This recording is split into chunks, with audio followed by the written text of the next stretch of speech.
তো যেটা বলছিলাম যে 39 থেকে আম, কোন পর্যন্ত বলছি গেছে, ও 39 থেকে 43 পর্যন্ত ভগবানের চরণের মহিমা বর্ণনা করতে গিয়ে ভগবানের চরণকে বিভিন্ন বস্তুর সাথে ওনারা তুলনা করছেন। যেমন 39 নম্বর শ্লোকে দেবতারা তুলনা করছেন ভগবানের চরণ হচ্ছে আমব্রেলার মতো, ছত্র ছাতির মতো। 40 নম্বরে বলছেন ওনারা যে ভগবানের চরণ হচ্ছে পূর্ণ জ্ঞানময়, অর্থাৎ যারা এই চরণের শরণাগত হয় তারা পূর্ণ জ্ঞান প্রাপ্ত হয়। 41 নম্বর শ্লোকে ভগবানের চরণের মহিমা কীর্তন করতে গিয়ে বলছেন যে ভগবানের চরণ হচ্ছে গঙ্গার উৎস, যা আমাদের সমস্ত পাপ নাশ করে। গঙ্গার উৎস, গঙ্গা চরণ থেকে আসছে। এবং 42 নম্বর শ্লোকে বলছে যে ভগবানের চরণ থেকে আমাদের বৈরাগ্য উৎপন্ন হয়। এবং 43 নম্বর শ্লোকে বলছে ভগবানের চরণ আমাদের ভগবানকে স্মরণ করতে আমাদের উৎসাহ প্রদান করে, শক্তি প্রদান করে। এইভাবে বর্ণনা করছেন। তো 39 শ্লোক অধ্যয়ন পড়া শুরু করি। তৃতীয় স্কন্ধ, পঞ্চম অধ্যায়, শ্লোক নাম্বার 39।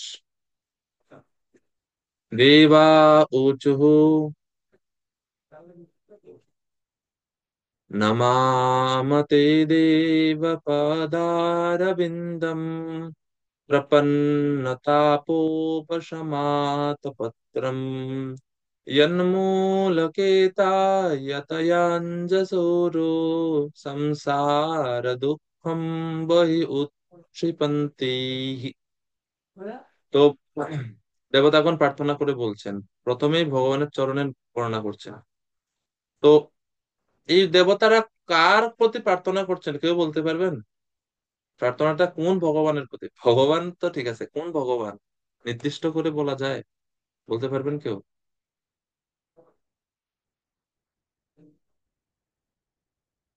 আচ্ছা, একটা হিন্ট দিই। সমস্ত উপাদানগুলো কার কাছ থেকে প্রকাশিত হচ্ছে? এই সমস্ত সৃষ্টির যে মূল উপাদান যেগুলো আমরা গতকালকে আলোচনা করছি, মহাতত্ত্ব, প্রধান, এগুলো কার কাছ থেকে আসছে? এবং এই ক্রমান্বয়ে যে পরবর্তীতে এই যে দেবতারা সৃষ্টি হলো, ইন্দ্রিয় দেবতাগণ যে সৃষ্টি হলেন, এনারা সরোজিনী মাতাজি, বিরাট পুরুষের কাছ থেকে। পরম বিরাট পুরুষ। মহাবিষ্ণু যিনি হুম। রয়েছেন, মহাবিষ্ণু। বিরাট পুরুষ এখনো সৃষ্টি হয়নি, বিরাট পুরুষ সৃষ্টি হবে পরে। ওই দেবতাগণ যখন সম্মিলিত ভাবে কাজ করা শুরু করবেন তখনই বিরাট পুরুষ শুরু হবে। তো এনারা যেহেতু আসছেন কারণোদকশায়ী বিষ্ণুর শরীর থেকে, তো কারণোদকশায়ী বিষ্ণুর প্রতি এই ইন্দ্রিয়ের দেবতাগণ ওনারা এখন প্রার্থনা করছেন। বিরাট পুরুষ আসবে একটু পরে মহাবিষ্ণু থেকে, মহাবিষ্ণুর প্রতি অর্থাৎ বা কারণোদকশায়ী বিষ্ণুর প্রতি ওনারা প্রার্থনা করছেন, ইন্দ্রিয়ের দেবতাগণ। তো বলছেন, দেবতারা বললেন, হে ভগবান, নমামতে দেব পদারবিন্দ, আপনার শ্রীচরণ পাদ পদ্মে আমরা প্রণাম নিবেদন করি।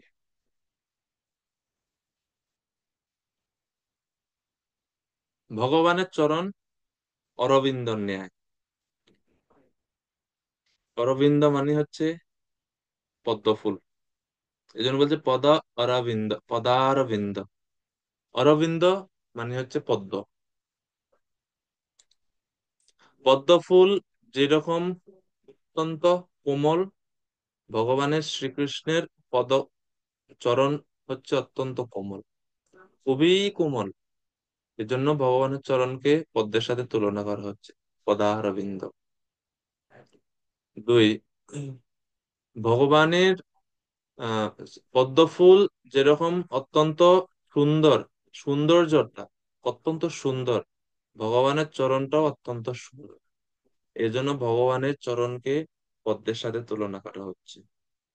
তিন, পদ্ম ফুল থেকে যেরকম সুবাস বা সুবাসিত ঘ্রাণ, সুগন্ধ প্রকাশিত হয়, ভগবানের চরণ কমল থেকে, চরণ কমলেরও এরকম অত্যন্ত সুগন্ধ বা সুঘ্রাণ সবসময় আহ, প্রকাশ সেখান থেকে প্রবাহিত হয়।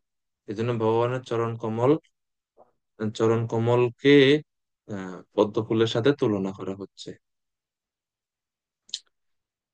পদ্ম ফুল পঙ্কে জন্মায়। পঙ্ক মানে হচ্ছে কাদা, মাড। পঙ্কে জন্মগ্রহণ করে, এই জন্য পদ্ম ফুলকে বলা হয় পঙ্কজ।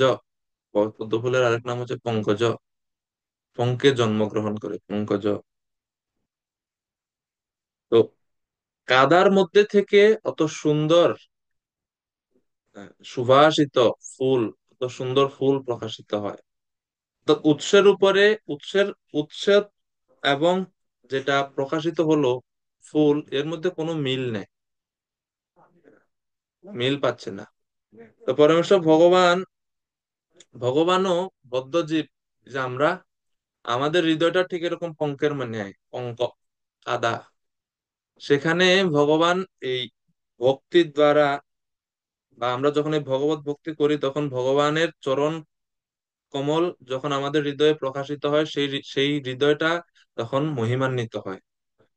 এবং ভগবানের চরণের প্রভাবে সমস্ত কলুষতা,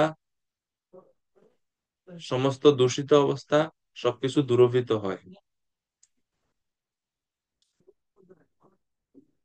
পঙ্কজ। যখন সূর্য উদিত হয় তখন পদ্ম ফুল ফুটে, যখন সূর্য অস্ত যায় তখন পদ্ম ফুল চুপসে যায়, ছোট হয়ে যায়। যারা ভগবত ভক্তিরূপ আহ, সূর্যের আশ্রয়ে আছেন, তাদের হৃদয়ে ভগবানের চরণ কমল প্রকাশিত হয়। যারা অজ্ঞানতার অন্ধকারে রয়েছে, ভগবত ভক্তি থেকে দূরে, তারা ভগবানের চরণের আশ্রয় প্রাপ্ত হয় না। এজন্য ভগবানের চরণকে ভগবানের চরণ হচ্ছে পদ্মের ন্যায়।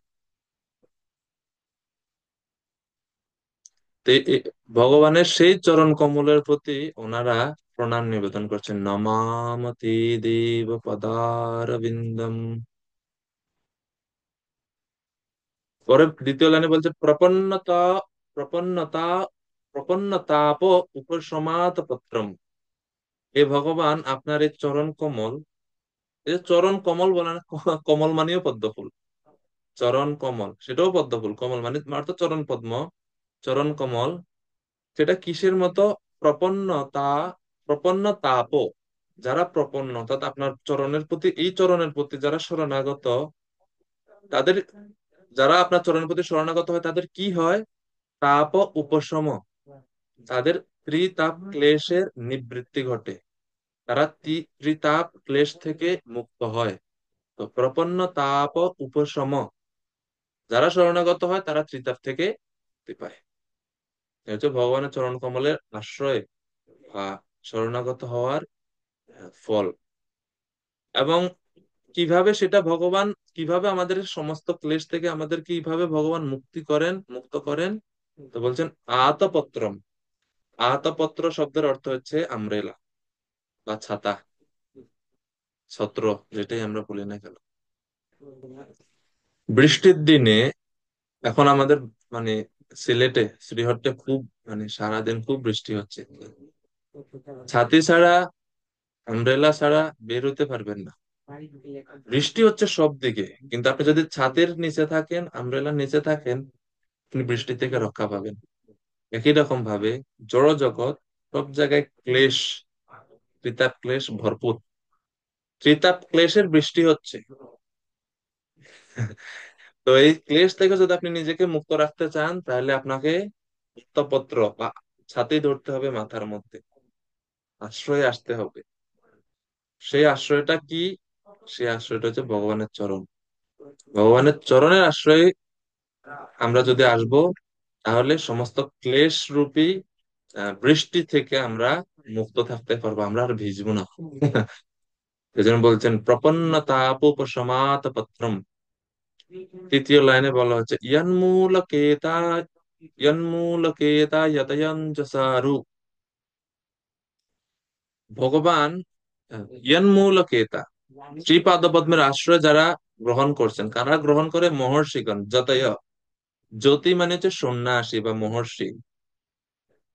তারা অঞ্জসা ঊরু সংসার দুঃখম, দুঃখ বহি উৎক্ষিপন্তি। সেই আপনার এই পাদপদ্মের আশ্রিত যে সমস্ত মহিষীরা, তাদের জন্য জড়জাগতিক ক্লেশ কোনো ব্যাপার না। তারা জড়জাগতিক ক্লেশকে দূরে ছুঁড়ে ফেলে দেন। যারা সবাই এই জগতে আমরা দুঃখ দুর্দশার দ্বারা কষ্ট পাচ্ছি, আর যারা মহর্ষিগণ সাধুগণ আপনার চরণে আশ্রয় গ্রহণ করেন, তাদের কাছে জড়জাগতিক ক্লেশ নাথিং। তারা এটা ছুঁড়ে ফেলে দেন। তাই সংসার দুঃখম, এই সংসার রূপী দুঃখকে তারা বহির উৎক্ষিপন্তি। আপনারা যেরকম যা কিছু ঘরে যা কিছু বর্জ্য পদার্থ তা কি করেন, এটা ব্যাগের মধ্যে ঢুকিয়ে এটা ডাস্টবিনে ফেলে দেন যেরকম ভাবে, সে একই রকম ভাবে এনারাও এনাদের এই দুঃখটাকে একটা বক্সের মধ্যে ঢুকে এটা উৎক্ষিপন্তি, মানে দূরে ফেলে দেন, নিক্ষেপ করে দেন, এটা আর কখনো আসে না কাছে। তো এই জন্য বলছে ইয়ান মূল কেতা যতয়ঞ্জসুরু সংসার দুঃখ বহির উৎক্ষিপন্তি। হে ভগবান, আপনার চরণ কমল একটা ছত্রের ন্যায়, যেটা শরণাগত জীবের সমস্ত ক্লেশ থেকে রক্ষা করে। এবং যারা আপনার চরণে আশ্রিত, তারা, তাদের কাছে জড়জাগতিক ক্লেশ কোনো বিষয় না। তারা এই সংসার রূপী দুঃখকে দূরে ছুঁড়ে ফেলে দেন, এভাবে বর্ণনা করা হচ্ছে। তো শ্রীমদ্ ভাগবতম এমন একটা বৈদিক গ্রন্থ, যেখানে ভগবানের বিভিন্ন অঙ্গ প্রত্যঙ্গের আহ বর্ণনা, এবং সেই অঙ্গগুলো ধ্যান যদি আমরা করব, সেই ধ্যানের ফল কি হবে, সেটাও খুব সুন্দরভাবে বর্ণনা করা আছে শ্রীমদ্ ভাগবতম বিভিন্ন স্থান। যেমন আহ দশম স্কন্ধে, অ্যাকচুয়ালি প্রথম স্কন্ধ থেকে শুরু করে আপনারা অনেক শ্লোক পাবেন ভগবানের চরণের মহিমা বর্ণনা করে রচনা করা হচ্ছে যে শ্লোকগুলো, দশম স্কন্ধে বর্ণনা করা হচ্ছে। তৈয়ম্বুজাক্ষাখিল সত্ত্বধাম্নি সমাধিনাবেশিত চেতসে কে তৎপাদপোতেন মহৎকৃতেন কুর্বন্তি গোবৎসপদম ভবাব্দিম। হে কমলনয়ন ভগবান, তো এই শ্লোকে ভগবানের চরণকে তুলনা করছে এই পদ্মের সাথে। আর দশম স্কন্ধের দ্বিতীয় অধ্যায় শ্লোক নম্বর 30, 10, 2, 30, খুব সুন্দর একটা শ্লোক ভগবানের চরণের মহিমা, যে আপনার হে কমল নয়ন ভগবান, মানে যার চোখ গুলো হচ্ছে কমলের ন্যায়, কমল নয়ন ভগবান। তো এই অম্বুজাক্ষ মানে যিনি কমল নয়ন, আপনার অখিল সত্য ধামনি, অখিল সত্য ধামনি মানে সমস্ত কিছুর আশ্রয়, কি সেটা? তৎপাদ, আপনার চরণ কমল। ভগবানের চরণ কমল হচ্ছে সবকিছুর আশ্রয়। এবং সেই চরণ কমলে যারা ধ্যান করে, সমাধিনাবেশিত চেতসা একে, যারা এক চেতসা মানে এক এক মনে, অনন্য মনে, যারা সমাধিনা আবেশিত, যারা সমাধি যোগে আপনার চরণ কমলের ধ্যান করে, পাদ, তো বলছে আপনার চরণ কমল হচ্ছে তরণীর ন্যায়। এই শ্লোকে ভগবানের চরণকে তুলনা করছে ছাতির সাথে, ছত্রের সাথে। 10, 2, 30-এ ভগবানের চরণ কমলকে তুলনা করা হচ্ছে নৌকার সাথে। তৎপাদ পোতে না মহাৎকৃতেন কুর্বন্তি গোবৎসপদম ভবাব্দিম। তো বলছে আপনার চরণ, যারা আপনার চরণকে ধ্যান করে, সেই যে চরণটা হচ্ছে নৌকার ন্যায়। আপনার এই চরণ কমল রূপী নৌকার উপর যারা আশ্রয় গ্রহণ করে, তারা অনায়াসে এই ভবসাগরকে অতিক্রম করতে পারে, ভবসাগরকে উত্তীর্ণ হয় তারা এই ভবসাগর থেকে অনায়াসে, যারা আপনার এই চরণ কমল রূপী নৌকার বা তরণের আশ্রয় গ্রহণ করে। তো এখন প্রশ্ন হইতে পারে, আরে ভবসাগর, সাগর মানে তো বিশাল, এত এত বড় সাগর, ঠিক আছে, নৌকার আশ্রয় গ্রহণ করছে, ঠিক আছে, তো নৌকার আশ্রয় গ্রহণ করলে কি হুট করে কি পার হয়ে যাবে? অত সহজ নেই। জাহাজ টাহাজ হইলে একটা কথা, তরণী তো, এটা তো নৌকা, তো এত বড় সাগর কিভাবে পার হবে? বলছে আরে পূর্বন্তি গৌবৎস পদম ভবাব্দিম, এই ভবসাগর, যারা আপনার চরণে শরণাগত হয়, শরণাগত ভক্তদের কাছে ভবটা তো সাগর থাকে না। পূর্বন্তি গৌবৎস পদম ভবাব্দিম, তাদের কাছে ভব অবধি বা এই সংসার সাগরটা তাদের কাছে গোবৎস পদম, অর্থাৎ গোশপথ তুল্য ক্ষুদ্র হয়ে যায়। গোশপথ চিনেননি আপনারা? কে কে গোশপথ চিনেন?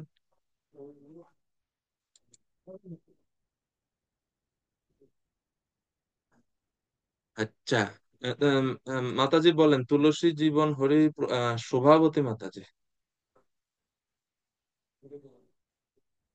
মাতাজি হরিবোল বলেন। প্রভু, প্রণাম। প্রণাম।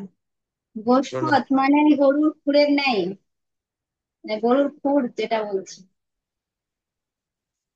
হ্যাঁ, ঠিক। হ্যাঁ। ধন্যবাদ মাতাজি, ধন্যবাদ। তো যখন আপনারা যারা গ্রামে বা মাটির রাস্তায় মাটিতে যারা বড় হয়েছেন ছোটবেলায়, দেখবেন এই যখন মাঠ থেকে গাভী আনা হয় বা গোচারণ করা শেষে, মানে সারাদিন মাঠে গাভীরা ঘাস খাইছে, তো খাওয়ার পরে স্বভাবত মানে গ্রামে যখন ধান কাটা শেষ হয়ে যায় তখন ক্ষেতগুলোতে গাভীগুলোকে নিয়ে যাওয়া হয়, তারা ওই ঘাস খায়। আইল চেনেননি আপনারা? অমৃত বিহারিণী মাতাজি হ্যান্ড রেজ করছেন, বলুন। কৃষ্ণভোগ, হরে হরে কৃষ্ণ। কৃষ্ণভোগ প্রণাম। ওই গোস্পদটাই বলছিলাম, ওইটাই ওইটাই মাটির রাস্তায় যে ওই গাভী গরুর যে খুরের যে দাগটা পড়ে, অল্প যে জল, মানে বৃষ্টির পর যে জলটা জমে ওইটুখানি, সেইটুখানি না? হ্যাঁ, তো হ্যাঁ, হ্যাঁ, গোস্পদ। হ্যাঁ, ওটাই আমি বলছি, ধন্যবাদ মাতাজি। ওটাই গোশপথ। অর্থাৎ এই যখন এই ধান কাটা হয়ে যায়, গাভী যখন যায় নরম মাটি থাকে তো, আর যখন গাভী পা দেয়, গাভীর খুর তো অত অত বড়ই থাকে, বড় হলেও সর্বোচ্চ হলে অত বড় থাকে। তো যখন তারা পা দেয়, নরম মাটি তো এটা গর্ত হয়ে যায়, গাভীর পায়ের ছাপ পড়ে, অতটুকু গর্ত, এরকম গভীরতা সম্পন্ন গর্ত গর্ত হয়। আর যখন বৃষ্টি হয় তখন ওই গর্তগুলোর মধ্যে জল জমে, ছোট ছোট এরকম ছোট ছোট গর্ত হয়, ছোট ছোট গর্তের মধ্যে জল জমে। তো বলছে যারা আপনার চরণে শরণাগত হে ভগবান, তাদের কাছে পুরো বিশাল ভবসাগর গোষ্পদের নেই। এই গোষ্পদ পার হওয়া কত কি কঠিন আছে আর! এটা তো একটা বাচ্চাও পার হতে পারে, এটা আসলে কিছুই না। মানে গোষ্পদ মানে ভবসাগর, তাদের জন্য কিছুই নেই, এটা পার করার জন্য তাদের কোনো টেনশন করতে হয় না, নৌকারও দরকার হয় না। তো এই জন্য বলছেন, এই অম্বুজাক্ষা কিল সত্য ধামনি সমাধিনাবেশিত চেতসে কে তৎপাদপোতেন মহৎকৃতেন কুর্বন্তি গোবৎসপদম ভবাব্দিম। এরপরে আহ ব্রহ্মাজি তো আরেকটা বিশেষ বিখ্যাত শ্লোক বলছেন, দশম স্কন্ধে 14 অধ্যায়, ব্রহ্মার প্রার্থনাতে। समाश्रिता ये पदपल्लवप्लवम् महत्पदं पुण्ययशो मुरारे भवाम्बुधिवत्सपदं परं पदं पदं पदं यात्ति पदं न तेषाम्। সমাশ্রিতা, যারা আশ্রয় গ্রহণ করেছেন, পাদ পল্লব প্লবম, এই শ্লোকেও ভগবানের চরণকে নৌকার সাথে তুলনা করছে। পাদ পল্লব প্লবম, প্লবম মানে হচ্ছে নৌকা। আপনার চরণ কমল রূপী নৌকার যারা আশ্রয় গ্রহণ করেছে তাদের কাছে ভবাম্বুদি বৎসপদম পরম পদম পদম পদম ইয়দ বিপদম নতে এসা। ভব অম্বুদি তাদের কাছে বৎসপদম হয়। আগেরটা তো বলছে গোষ্পদ, মানে গোষ্পদ মানে গাভীর খুর একটু বড় হয়, বৎসপদম মানে বাছুরের খুর আরো ছোট। ব্রহ্মা বলছেন গোষ্পদ মানে বেশি বড় হয়ে গেছে, যারা ভক্ত তাদের কাছে ভবসাগর এত এত গোষ্পদের ন্যায় এত বড় হয় না, আরো ছোট হয় বাসুরের। এই জন্য ব্রহ্মা বলছে বৎসপদম, আহ, গো গোবৎসপদম কুরবন্তি গোবৎস। ও আচ্ছা, আগের শ্লোকে গোবৎসপদমই বলছে, গোবৎসপদম অর্থাৎ গাভীর বাছুর, বাছুরেদের খুর গুলা খুবই ছোট ছোট থাকে, টেন্ডার, খুব নরম, প্রথম থেকে নরম থাকে, পরে হাঁটতে হাঁটতে এটা শক্ত হয়, আর খুব নরম নরম ছোট থাকে। তো উম, যারা আপনার চরণ কমলে আশ্রয় গ্রহণ করেন, তারা আপনার ধাম প্রাপ্ত হন, এই জড় জগৎ তাদের কাছে গোষ্পদ তুল্য হয়ে যায়। এই জন্য প্রভুপাদ তাৎপর্য বলছেন, মুনি ঋষিরা বহুত চেষ্টা করে এই জড় জগতের ক্লেশ থেকে মুক্ত হওয়ার জন্য, ভক্তরা এটা নিয়ে চিন্তাই করে না, কেননা তারা জানে তারা মুক্ত হবে এইভাবে।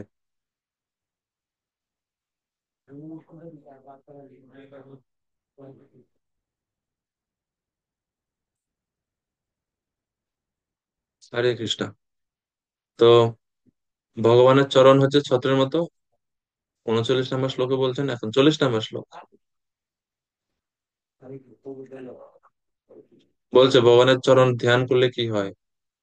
ধাতর্যৎ ধাতর্যদস্মিन् ভব ঈশ জীবা তাপত্রয়েনা বিহতা ন শর্মা আত্মন লভন্তে ভগবংস্তবাঙ্ঘ্রি ছায়াম সমা সবিদ্যামত আশ্রয়েনা। হে পিতা, হে প্রভু, হে পরমেশ্বর ভগবান, এই জড় জগতে জীবেরা কখনো সুখী হতে পারে না, কেননা তারা ত্রিতাপ দুঃখের দ্বারা অভিভূত। তাপত্রয় তাপত্রয়েন অভিহতা ন শর্মা। তারা তাপত্রয়ের দ্বারা সবসময় অভিভূত থাকে, বিহ্বলিত থাকে, এজন্য কখনো সুখে থাকতে পারে না। ন শর্ম, তারা শর্ম বা সুখ লাভ করতে পারে না। তাই তারা আপনার জ্ঞানে পরিপূর্ণ শ্রী পাদপদ্মের ছায়ায় আশ্রয় গ্রহণ করে। তো ভগবানের চরণের পাদপদ্মের ছায়া আশ্রয় গ্রহণের ফলে কি হয়, তো বলছে ভগবানের চরণটা হচ্ছে পূর্ণ জ্ঞানময়, জ্ঞানে পরিপূর্ণ। আপনার জ্ঞানে পরিপূর্ণ শ্রী পাদপদ্মের ছায়ায় তারা আশ্রয় গ্রহণ করে, এবং সেই জ্ঞানের পরিপূর্ণ পাদপদ্মের ছায়া আশ্রয় গ্রহণ করার ফলে তারা ত্রিতাপ দুঃখ থেকে মুক্ত হয়। বলছে আমরাও সেই পাদপদ্মের আশ্রয় গ্রহণ করি। কারণ দেবতাগণ বলছে আমাদের মধ্যে কোনো ঐক্য নাই, ওনাদের সৃষ্টি করার জন্য আমরা আসছি কিন্তু সৃষ্টি করতে পারতেছি না, আমরাও এই তাপত্রয়ের দ্বারা ক্লিষ্ট হচ্ছে। এজন্য আপনি কৃপা করুন, আমরা আপনার আশ্রয় গ্রহণ করছি, আমরাও যাতে সম্মিলিত ভাবে এই তাপত্র থেকে মুক্ত হয়ে সৃষ্টিকার্য শুরু করতে পারি। 41 নম্বর শ্লোক,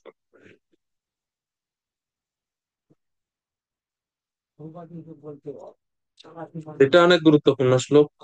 41 নম্বর, আপনারা চেষ্টা করতে পারেন এটা শিখার জন্য। ভ্যানকুইশেস সিনফুল রিয়াকশন। ভগবানের চরণ হচ্ছে তীর্থের মতো, যা আমাদের সমস্ত পাপ কর্মফল ধ্বংস করতে পারে। মার্গন্তি যত্তে মুখপদ্মনীড়ৈ ছন্দঃ সুপর্ণৈ ঋষয়ো বিবিক্তে यस्याघमर्षो दशरित्वराया पदं पदं तीर्थपदा प्रपन्ना मार्गं ते यत्ते मुखपद्मनीळैच्छन्दः सुपर्णै ऋषयो विविक्ते यस्याघमर्षोदसरित्वराया पदं पदं तीर्थपदा प्रपन्ना। ভগবানের চরণ,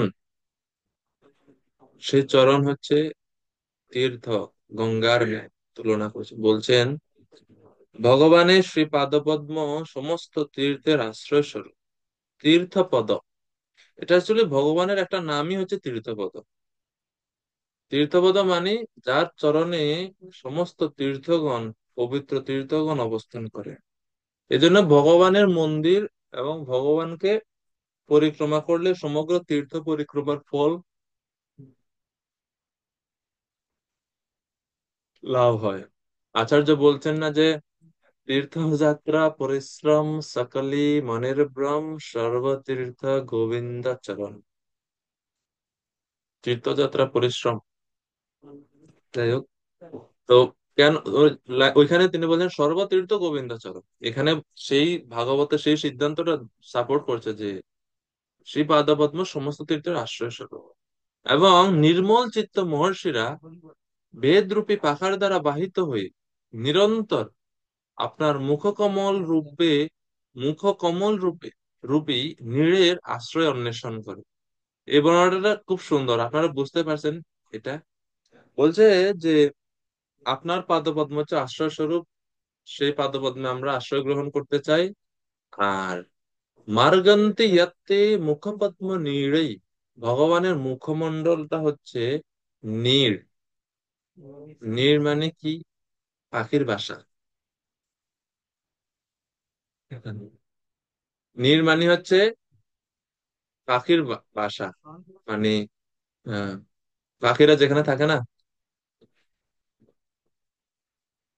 কি বলে এটাকে, নীড় তো বলি আমরা বাংলাতে, নীড়। তো সাধু মহর্ষিগণ তারা হচ্ছে পাখির ন্যায়, তারা উড়ে যাচ্ছে সন্ধ্যার দিকে, যখন পাখিরা কোন কোন দিকে যায়, উড়ে উড়ে তাদের বাসায় ফিরে যায়। হ্যাঁ, তো এই সাধুরা মহর্ষিরা তারা উড়ে যাচ্ছে বাসার দিকে। সেই সাধুদের সেই বাসাটা কি, সাধুদের সেই বাসা রূপে আশ্রয়টা কি? সেটা হচ্ছে আপনার মুখপদ্ম। মার্গান্তি ইয়াত, তারা অন্বেষণ করছে মার্গ, রাস্তা অন্বেষণ করছে, কোন রাস্তায় যাওয়া যাবে, কোন রাস্তায় গেলে মুখপদ্ম নীড় এর সন্ধান তারা প্রাপ্ত হবে। এখন পাখি উড়তে হলে কি দরকার হয়? উইংস, পাখার দরকার হয়। এখন সেই পাখাটা কি? সেই পাখাটা হচ্ছে ছন্দ সুপর্ণই ঋষয় বিবিক্তে। ছন্দ মানে বৈদিক মন্ত্রসমূহ, সেটা হচ্ছে পাখা, আদেশ। অর্থাৎ বেদ সমূহ রূপী, বেদের মন্ত্র বা বেদের শিক্ষা রূপী পাখার দ্বারা তারা উড়ে উড়ে ভগবানের মুখপদ্ম রূপী নীড়ের দিকে, নীড়ের অন্বেষণ করছে, তারা খুঁজে বেড়াচ্ছে। ঠিক আছে? খুব বর্ণনাটা বুঝতে পারছেন আপনারা? আশা করি। হ্যাঁ প্রভু বললেন। ও, বুঝলাম, কিন্তু আরেকবার একটু যদি একটু রিপিট করে দেন প্রভু, একটু মানে তাত্ত্বিক বিষয়টা লাগলো একটু যদি। না তাত্ত্বিক না, সহজই আছে যে ভক্তগণ সাধুরা তারা হচ্ছে পাখির ন্যায়। তো তারা তাদের আশ্রয় স্বরূপ বাসাতে ফিরে যাচ্ছে, সেই বাসাটা হচ্ছে ভগবানের মুখপদ্ম, মুখ মুখমণ্ডল। এবং উড়ে যাওয়ার জন্য তাদের যে পাখা, সেই পাখিদের অর্থাৎ সাধুদের যে সাধুরূপী পাখিদের যে পাখা, সেটা হচ্ছে বৈদিক মন্ত্রসমূহ।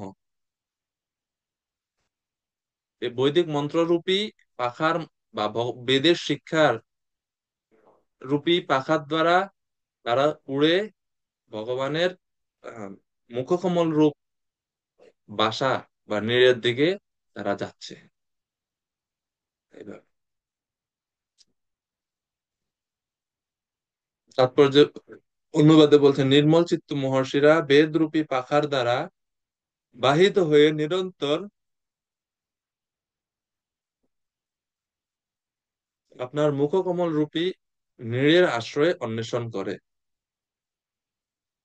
তাদের কেউ কেউ পাপ নাশিনী শরীর শ্রেষ্ঠা গঙ্গার শরণ গ্রহণ করার মাধ্যমে প্রতি পদে আপনার শ্রীপাদপদ্মের শরণ গ্রহণ করে। ইয়াসা অঘম, অঘ মানে হচ্ছে পাপ, ইয়াসা আগম আর সৌদ, অর্থাৎ সমস্ত পাপ থেকে মুক্ত হওয়া যায় এই, আর কোথায়? সরিদ বরায়া, অর্থাৎ নদীদের মধ্যে যে শ্রেষ্ঠ নদী গঙ্গা, সেই গঙ্গা আপনার পদপদ্ম থেকে নিঃসৃত হলো, সেই গঙ্গায় আশ্রয় গ্রহণ করে তারা সমস্ত পাপ থেকে মুক্তি লাভ করতে পারে। তো আপনার পাপ পদ থেকে উৎসিত যেটা প্রকাশিত গঙ্গা, গঙ্গায় আশ্রয় গ্রহণ করে যদি সমস্ত পাপ থেকে মুক্ত মুক্ত হয়, তাহলে সেই গঙ্গার যে উৎস, সে আপনার পাদপদ্ম, সে পাদপদ্মে আশ্রয় গ্রহণ করলে না জানি আরো কত আহ লাভ আমরা প্রাপ্ত হব। তো এইভাবে আহ, দেবতাগণ প্রার্থনা করছেন। প্রপাত বলছেন, পদ্মের পাপড়িতে নীড় রচনাকারী রাজহংসের সঙ্গে পরমহংসের তুলনা করা যায়। ভগবানের চিন্ময় অঙ্গ অঙ্গ হচ্ছে পদ্ম ফুলের সঙ্গে ভগবানের চিন্মঙ্গকে তুলনা করা যায়। এখানে আম, কথা আছে, ভগবানের চরণের ভগবানের বিভিন্ন অঙ্গকে পদ্ম ফুলের সাথে তুলনা করা হয়, কিন্তু এই তুলনাটা 100% সঠিক না। কেননা এটা জাস্ট শাখা চন্দ্র ন্যায় এর মতো করে পদ্মের সাথে ভগবানের বিভিন্ন অঙ্গের তুলনা করা হয়। শাখা চন্দ্র ন্যায় মানে বুঝেন, শাখা চন্দ্র ন্যায়টা কেউ জানেন? প্রভুপাদ অনেক জায়গায় তাৎপর্যে এই এটা হচ্ছে ন্যায় শাস্ত্রের একটা ন্যায়, যেরকম অনেক ন্যায় আছে না, যেমন বৃশ্চিক তণ্ডুল ন্যায়, শাখা চন্দ্র ন্যায়, হ্যাঁ, তারপরে ওইরকম বিভিন্ন প্রকার ন্যায় আছে। তো শাখা চন্দ্র ন্যায় মানে কি, মায়ের কোলে সন্তান বসে আছে, আকাশে চাঁদ দেখা যাচ্ছে, মা বলছে ওই যে দেখো গাছটা দেখা যায়, ওই যে একটা গাছ। আচ্ছা বলে হ্যাঁ হ্যাঁ হ্যাঁ, গাছ তাহলে ওই গাছের উপরে দেখো শাখাগুলোর উপরে একটা সাদা গোল বস্তু আছে। হ্যাঁ মা দেখতে পাচ্ছি, আছে তো, এটা হচ্ছে চন্দ্র। তখন সন্তান বলছে ও আচ্ছা আচ্ছা আচ্ছা, তো উদ্দেশ্য হচ্ছে চাঁদ দেখানো। হ্যাঁ, উদ্দেশ্য হচ্ছে চাঁদ দেখানো, কিন্তু চাঁদ দেখাতে হলে তো হঠাৎ করে চাঁদ বুঝবে না সে, এজন্য আগে শাখা প্রশাখা দেখায়। ওই যে একটা গাছ, গাছের মধ্যে ডালপালা, দুইটা ডালা এরকম আছে, এর মধ্যে এর মাঝখানে একটা সাদা জিনিস দেখা যাচ্ছে, এটা হচ্ছে চাঁদ। এইভাবে শাখা চন্দ্র ন্যায় তুলনা করা হয়।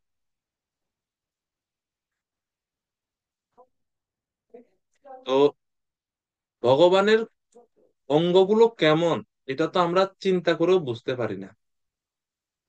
কোনো তুলনা যদি এই জড়জগতের কোনো বস্তুর সাথে না দেওয়া হয়, তাহলে আমরা কিভাবে বুঝবো? যেমন যেমন যেমন দুগ্ধ ফেনেইব, একটা শ্লোকে রয়েছে যে ভগবানের চরণ কত নরম, দুগ্ধ ফেনেইব, দুগ্ধ দুগ্ধ ফেন বুঝেননি আপনারা? মানে আহ, দুধ জাল দিলে বা দুধ যখন কি বলে এটাকে মন্থন করে, তখন অনেক আহ, খুব দ্রুত এটা মন্থন করলে মাঝখানে ফেনা ফেনা মনে হয়, দুধের ফেনা। চিনছেন নি এখন আপনারা? দুধের মধ্যে ফেনা তৈরি হয়। আপনার যখন ওয়াশিং পাউডার জলে দিয়ে করলে উপরে ফেনা তৈরি হয় না, ফোম তৈরি হয় না, ফোম। তো দুধ যখন জাল দেওয়া হয়, খুব এরকম মন্থন করা হয় না, ঘূর্ণন করা হয় কোনো কাঠি দিয়ে দুধের মধ্যে, তখন দুধ থেকে এরকম ফেনা তৈরি হয়। তো বর্ণনা বর্ণনা করেছে ভগবানের চরণ কত নরম, দুধের উপরে ফেনা তৈরি করলে ফেনাগুলো যেরকম খুবই সফট, ধরার আগে এগুলো মিশে যায়, এইরকম নরম হচ্ছে ভগবানের চরণের চরণ, এইরকম নরম। তো এটাও জাস্ট তুলনা করে বোঝাচ্ছে যে আপনি জাস্ট বুঝতেন, একটা অনুমান হতো, কারণ কতটুক নরম। নরম আমরা কোন জিনিসকে নরম জানি, যেমন আমরা জানি যে ফোম, ফোম হচ্ছে নরম, কিন্তু ফোম অনেক শক্ত, ফোম অত নরম না। ফোমের থেকে আরো নরম হচ্ছে দুধের ফেনা। কিন্তু বলছে দুধের ফেনাটাও অ্যাকচুয়ালি এক্সাক্ট অ্যানালজি না ভগবানের ক্ষেত্রে ব্যবহার করার মতো, কিন্তু তারপরেও কিচ্ছু নাই এর থেকে আর নরম কিচ্ছু নাই। এই জন্য আমরা ওটাকেই বুঝাই যে অতটুক নরম, কিন্তু অ্যাকচুয়ালি এক্স্যাক্টলি ভগবান শ্রীকৃষ্ণের চরণ কমলটা কতটুক নরম এটা উপলব্ধি করা ছাড়া বলা যাচ্ছে না। তো ভগবান কত সুন্দর, এখন এই জড় জগতে আমরা কোনটাকে সবচেয়ে সুন্দর ভাবি? পদ্ম ফুল হচ্ছে সবচেয়ে সুন্দর, এর থেকে আর সুন্দর কিচ্ছু নাই, কোনো ফুল নাই। এজন্য শ্রেষ্ঠ ওই পদ্ম ফুলের সাথে তুলনা করা হয়, করা হচ্ছে ভগবানকে। কিন্তু আসলে ভগবান পদ্ম ফুলের মতো না, এর থেকে শত কোটি গুণ সু- বেশি সুন্দর, কারণ পদ্মটাও জড় জাগতিক একটা। তো জাস্ট তুলনা করার জন্য, এই জন্য এটাকে বলা হয় শাখা চন্দ্র ন্যায়। উম, একজন আচার্য বলছেন যে উনি বলছেন যে হে ভগবান, আহ, আপনার সুন্দর অঙ্গকে কুৎসিত পদ্মের সাথে তুলনা করার জন্য আমার, আমি যে তুলনা করে আমি যে অপরাধ করেছি, দয়া করে আপনি সে অপরাধ মার্জনা করুন। কিন্তু আমার অক্ষমতা যে আপনার অঙ্গের সৌন্দর্য বর্ণনা করার জন্য শ্রেষ্ঠ কোনো উপমা আমি পাচ্ছি না, এই জন্য আমি পদ্ম ফুলের উদাহরণ দিচ্ছি। কিন্তু হে ভগবান ক্ষমা করবেন, কারণ আপনি এর থেকেও কোটি গুণ শ্রেষ্ঠ সুন্দর। তো উনি কেন ভগবানের অঙ্গকে পদ্ম ফুলের সাথে তুলনা করছেন, সেই জন্য তিনি ভগবানের কাছে ক্ষমা চাচ্ছেন যে আমি ক্ষমা চাচ্ছি আপনাকে এই জড়জাগতিক একটা ফুলের সাথে তুলনা করছি, যদিও আপনি এর থেকে অনেক শ্রেষ্ঠ, অনেক উপরে। এইভাবে আশা করি বুঝতে পারছেন এই পর্যন্ত। এরপরে 42 নম্বর শ্লোক।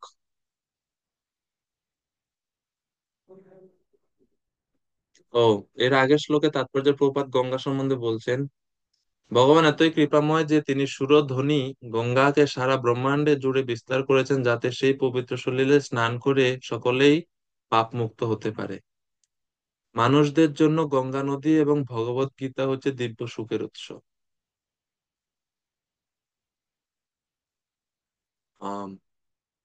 3G, 4G, 5G যুগ চলছে না এখন? এখন কোন জি চলে ভারতে? 4G? 5G আসছে নি? ও, 5G। বলছে আমাদের ভক্তি জীবনও এই জি এর সংখ্যা বাড়ানো উচিত। যত জি বাড়বে তত আমাদের ভক্তি আরো বেশি ত্বরান্বিত হবে, দ্রুত হবে।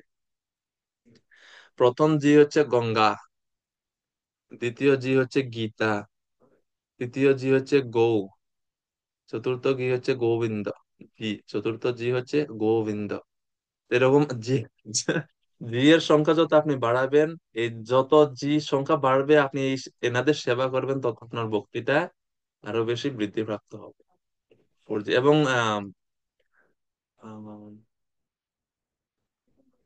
একটা সুন্দর এরকম শ্লোক আছে, আমার ঠিক এখন মনে নেই শ্লোকটা।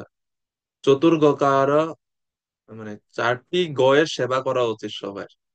মানে বাংলাতে হলে গ আর ইংলিশে হলে জি, সেবা করা উচিত। তো গীতা, গঙ্গা, গাভী, গোবিন্দ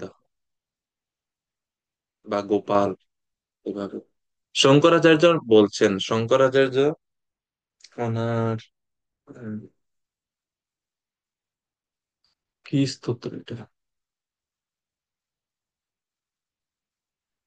ওখানে স্তোত্রটার নাম ঠিক মনে না, ওখানে বলছে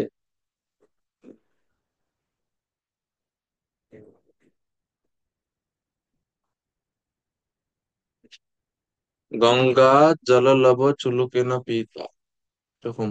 গঙ্গা আহ, মানে প্রতিদিন ভগবত গীতা পড়ো, তারপরে প্রতিদিন গঙ্গা জল চুলুক মানে হাতে অঞ্জলি নিয়ে পান করো, এবং প্রতিদিন গোবিন্দের, কৃষ্ণের আরাধনা করো। এরকম খুব সুন্দর একটা শ্লোক আছে, মনে আসতেছে না। গঙ্গা জল, গঙ্গা জললভ চুলুকেন পিতা।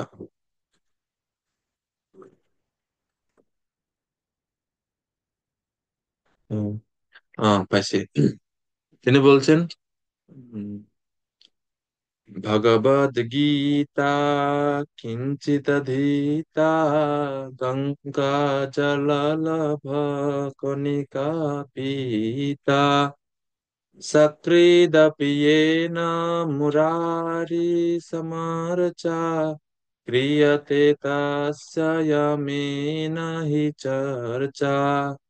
ভগবত গীতা কিঞ্চিত অধীতা, প্রতিদিন ভগবত গীতা একটু একটু করে পড়ো। গঙ্গা জললভ কণিকা পিতা, এবং প্রতিদিন আহ, অল্প অল্প গঙ্গা জল পান করো। সক্রিদপি येन মুরারি সমর্চ, প্রতিদিন তুমি মুরারি ভগবান শ্রীকৃষ্ণের পূজা করো, অর্চনা করো। বলছে এই তিনটা যদি জিনিস যদি করো, এই তিনের যদি সেবা করো, ক্রিয়াতে তস্য যমেন না চর্চা, এই তিনটা জিনিস করলে যম আর তোমার কাছে আসবে না। He then will have no meeting with Yama, যমের সাথে আপনার সাক্ষাৎ হবে না কখনো। ভজ গোবিন্দ স্তোত্রে, ভজ গোবিন্দ স্তোত্রের মধ্যে মোহ মুদ্গার নামক স্তোত্র রয়েছে, ওইখানে তিনি এটা বলছে। ভগবত গীতা কিঞ্চিত দীতা গঙ্গা জললভ কণিকা পীতা সकृत পিয়েন মুরারি সমর্চ ক্রিয়তে তস্য জমেন, জমেন ন চর্চা। গেয়ম, আরেকটা শ্লোক আছে, गेयं गीता नाम सहस्रम धेयं श्रीपति रूपमजस्रम नेयं सज्जन संगे चित्तम धेयं दीन जनाय च वित्तम। ওই ওই ওই ওই স্তোত্রের এই শ্লোকগুলা সুন্দর, যে প্রতিদিন ভগবত গীতা পড়ো, ভগবান শ্রীপতি লক্ষ্মী দেবীর প্রতি যে নারায়ণ, তার অজস্র রূপ রয়েছে, সেই রূপে ধ্যান করো। নিয়ম সজ্জন সঙ্গে চিত্তম, এবং হৃদয় থেকে সজ্জন ভক্তদের সঙ্গ সঙ্গ করো। ধ্যেয়ম দীনা জানায়াচ, এবং যারা গরিব আছেন, নিডি পিপল, তাদের দান করো। এভাবে বলছেন। তো প্রভুপাদ এই যে শেষে বলছেন, এমনকি শ্রীপাদ শঙ্করাচার্য নির্দেশ দিয়ে গেছেন যে ভগবত গীতার অল্প স্বল্প জ্ঞান, অল্প মাত্রায় গঙ্গা জল পান করার ফলে মানুষ যমরাজের দণ্ড থেকে রক্ষা পেতে পারে। তো এটা হচ্ছে ওই শ্লোক, ভগবত গীতা কিঞ্চিত ধীতা গঙ্গা জললভ কণিকা পীতা সক্রিয় পিয়েন মুরারি সমর্চা ক্রিয়তে তস্য জমেন চর্চা, জমেন ন চর্চা। হম,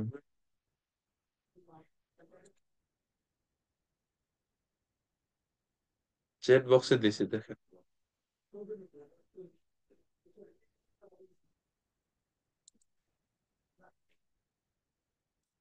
আমি আপনাদের সাথে বলতে বলতে বলতে বলতে এটা লিখছি। আচ্ছা, যাই হোক, 42 নম্বর শ্লোক।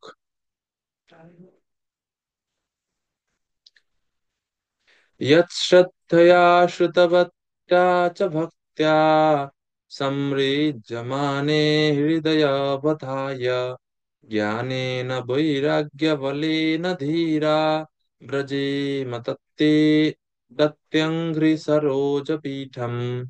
শ্রদ্ধা ও ভক্তি সহকারে কেবল আপনার শ্রী পাদপদ্ম সম্বন্ধে শ্রবণ করার ফলে এবং হৃদয়ে তার ধ্যান করার ফলে মানুষ তৎক্ষণাৎ জ্ঞানের আলোকে উদ্ভাসিত হয় এবং বৈরাগ্য বলে শান্ত হয়। তাই আমাদের অবশ্য কর্তব্য হচ্ছে আপনার শ্রীপাদপদ্মে শরণ গ্রহণ, শ্রদ্ধা সহকারে ভক্তি সহকারে ভগবানের শ্রীপাদপদ্ম হৃদয়ে ধারণ করলে এই দুইটা ফল, জ্ঞান ও বৈরাগ্য, প্রাপ্ত হওয়া যায়।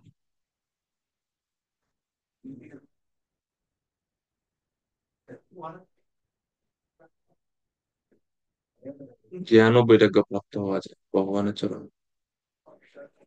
আপনারা যেহেতু চরণ নিয়ে আমরা আলোচনা করছি, ভগবানের চরণ, ভগবান শ্রীকৃষ্ণের চরণে কয়টা চিহ্ন আছে কেউ জানেন?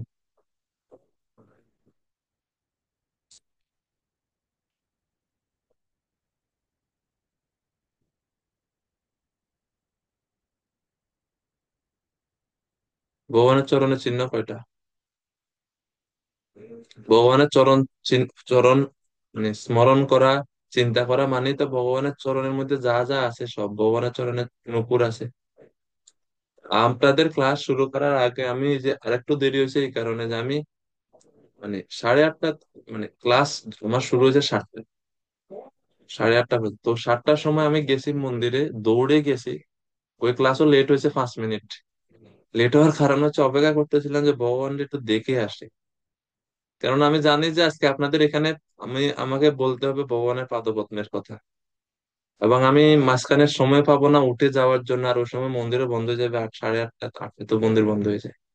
তো চিন্তা করছি যে ভগবানের পাদপদ্মটা যেহেতু আজকে আমরা আলোচনা করবোই, সেটা একটু ভালো করে দেখে আসি কেমন পাদপদ্ম, ভগবানের চরণটা। তো রাধা মাধব বিগ্রহ আছে আমাদের মন্দিরে 19টা। হ্যাঁ, 19টাই চিহ্ন। ধন্যবাদ মিতু মাতাজিকে। আমাদের রাধা মাধব বিগ্রহ আছে, গুরু মহারাজ প্রতিষ্ঠা করছেন। তো অনেক সুন্দর ভগবানের চরণ কমল। তো কৃষ্ণের চরণ তো উপর থেকে দেখা যায়, নূপুর আছে, তুলসীর মালা লাগানো আছে আবার চরণের মধ্যে ভগবানের। এরপরে এখন চন্দন যাত্রা চলতেছে, তো অনেক সুন্দর আহ, ভক্তরা আর্ট করছেন সেটার মধ্যে। তো মোটামুটি এখনো আছে এটা মনের মধ্যে, সবসময় তো থাকে না, যেন ভালো করে দেখে আসে, মানে ছবি উঠে আনছি এখানে, যাতে মনে থাকে এটা একটু সময় পর্যন্ত এখনো আছে। কিন্তু আবার গুরু মহারাজ যখন আমাদের বিগ্রহ প্রতিষ্ঠা করেন তখন গুরু মহারাজ মহাপ্রভুর পাদপীঠ স্থাপন করেন আমাদের এখানে, চৈতন্য মহাপ্রভুর পাদপীঠ। পাদপীঠে কিন্তু আবার সব মানে চিহ্নগুলো মানে খচিত থাকে পাথরের মধ্যে। তো ওই লক্ষণগুলো দেখা যায়, ধরা যায়, ছোঁয়া যায়। আমি প্রতিদিনই গিয়ে গিয়ে একবার করে ধরে দেখি ভগবানের চরণের মানে এটা তো নিচে মানে পায়ের ছাপ, পায়ের ছাপ তো এই জন্য পা এটা, এগুলা খুব সুন্দর। আপনাদের গ্রুপে একটা ছবি দিমু কালকে, ওটা ছবি একটা উঠে পাদ মহাপ্রভুর পদ চিহ্ন, তো দেখা যায়, এটা ধরা যায় সুন্দর ইয়েতে। কেননা শ্রীহট্টে চৈতন্য মহাপ্রভু আসছেন, ওনার দাদুর বাড়ি এখানে। তো গুরু মহারাজ ভক্তি সিদ্ধান্ত সরস্বতী ঠাকুর এটা শুরু করছেন যে যেইখানে যেখানে মহাপ্রভু গেছেন প্রত্যেকটা জায়গাতে উনি মহাপ্রভুর পাদ চিহ্ন স্থাপন করছেন, পাদপীঠ স্থাপন করছেন। উনি কতগুলো করছেন, এরপরে আর করতে পারেন নাই, বাকিটা দায়িত্ব এখন আমাদের এই গুরুদেব নিয়েছেন। তো উনি এটা সম্পূর্ণ করছেন, যেখানে যান, যেখানে মহাপ্রভু গেছেন সেই সমস্ত স্থানে পাদপীঠ স্থাপন করেন। তো 19টা চিহ্ন মৃত্যু মাতাজি বলছেন। হ্যাঁ, 19টাই চিহ্ন। এখন কি কি চিহ্নগুলোর নাম কেউ বলতে পারবে?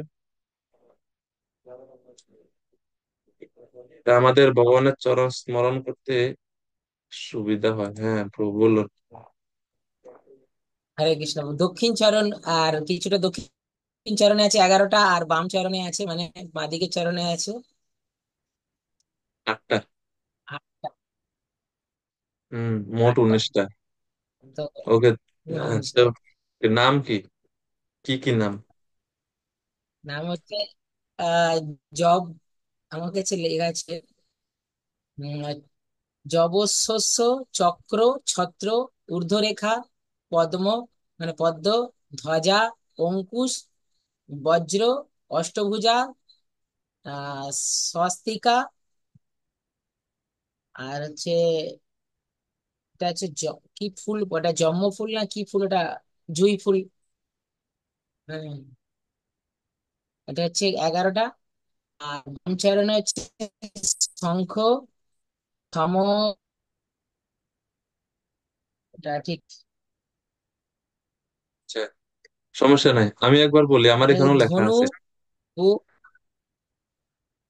হ্যাঁ হ্যাঁ হ্যাঁ, ঠিক ঠিক ঠিক। ভগবানের চরণ বলেন ডান, বলেন। ডান চরণে আছে মোট 11টি, আপনি ঠিক বলছেন। বাম চরণে 8টি, মোট 19টি চিহ্ন। তো ডান চরণে যে রয়েছে পদ্ম, পদ্ম ফুল, ধ্বজ বা পতাকা, চক্র চিহ্ন, চক্র, ছত্র মানে আমব্রেলা। ওই যে ওনারা একটু আগে বলছে না ভগবানের চরণ হচ্ছে হাতির মতো, ভগবানের চরণে একটা চিহ্নই আছে আমব্রেলা, ছাতি, ছত্র। তারপর হচ্ছে স্বস্তিক চিহ্ন রয়েছে, 4টা স্বস্তিক একসাথে, 4টি। ঊর্ধ্ব রেখা রয়েছে, ঊর্ধ্ব রেখা মাঝখানে, ঊর্ধ্ব রেখা বরাবর দরকার। জব রয়েছে বৃদ্ধা আঙ্গুলের নিচের যে জায়গাটা, বৃদ্ধা আঙ্গুলের পরে পা শুরু হওয়ার ঠিক মাঝখানে যে জায়গাটা, এটা হচ্ছে জব, জব চিহ্ন এখানে। তারপর হচ্ছে অঙ্কুশ চিহ্ন রয়েছে, হাতিকে পরিচালনা করার জন্য মাহুতেরা যে ব্যবহার করে না, যেটা অঙ্কুশ, এরকম লাঠির মধ্যে থাকে, সোজা লাঠি মাথার মধ্যে এরকম থাকে পাকা অঙ্কুশ। তারপরে হচ্ছে নবম হচ্ছে অষ্টকোণ, অষ্টকোণ অঙ্কিত থাকে, অষ্টকোণ। পরবর্তীতে হচ্ছে জম্বু ফল, এটা ফুল না ফল, ফল, জম্বু ফল। আচ্ছা এখন জিজ্ঞেস করি, জম্বু ফল কেউ দেখছেননি আপনারা এখানে?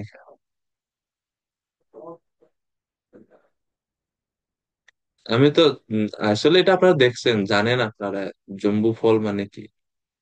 তুলসী জীবন ফু বলেন, জম্বু ফল কিটা? জাম ফল প্রভু, জাম ফল, জাম ফল না, না।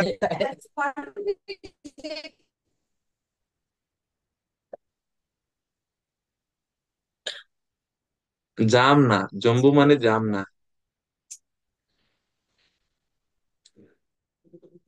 জম্বু মানে জাম না প্রভু, জম্বু মানে জাম না। আচ্ছা আপনাদের, আপনাদের ভগবানের চরণ চিহ্ন একটু দেখাইলাই। এটা, এটা আঁকা চরণ চিহ্ন। এই- এখন দেখা যাবে ঠিকঠাক। এই পাশেরটা তো আমি একবারে লিখে ভরাই লেছি, এটা দেখলেই বুঝবেন সহজে। এটা হচ্ছে জব, এটা চক্র, এটা পদ্ম। আমরা ডান পায়ের কথা তো। এটা হচ্ছে অঙ্কুশ চিহ্ন। এটা হচ্ছে বজ্র। এটা হচ্ছে ধ্বজ বা পতাকা। এটা হচ্ছে ছত্র। এই হচ্ছে চারটা স্বস্তিক চিহ্ন। এই হচ্ছে অষ্টকোণ, মানে চতুর্ভুজের উপরে চতুর্ভুজ, জন্য অষ্টভুজ। আর এই যে ফলগুলা, এগুলো হচ্ছে জম্বু ফল, চারটা জম্বু ফল। জম্বু মানে কি?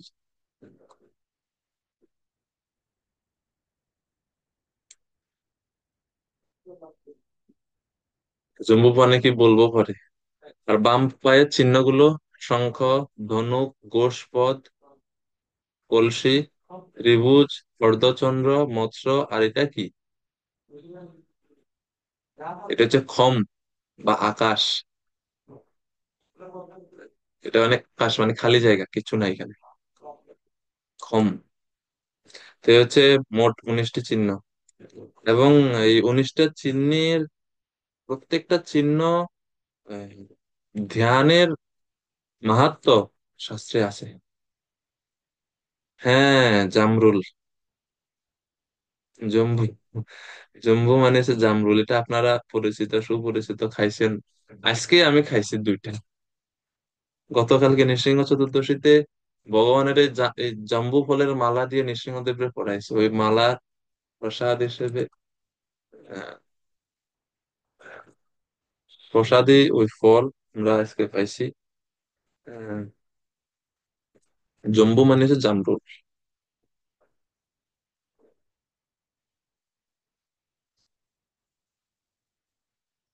মীনাক্ষী মাতাজি। হরে কৃষ্ণ প্রভু, বাম চরণে যেটা আটটা সেটা একটু আরেকটু বলে দিন না, রিপিট করে দিন না। বাম চরণের গুলো: হ্যাঁ। ভগবানের বাম চরণে রয়েছে শঙ্খ, ধেনু, সরি ধনুক। তারপর হচ্ছে খম। খম মানে হচ্ছে আকাশ। গোষ্পদ।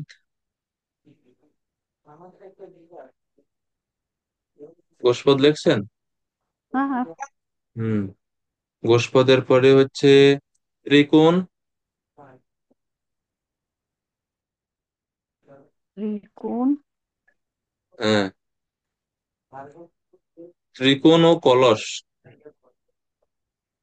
চারটে কলস মনে আছে, চারটে কলস। হুম। ত্রিকোণ প্রভু। এবং কলস, হ্যাঁ হ্যাঁ, চারটি কলস।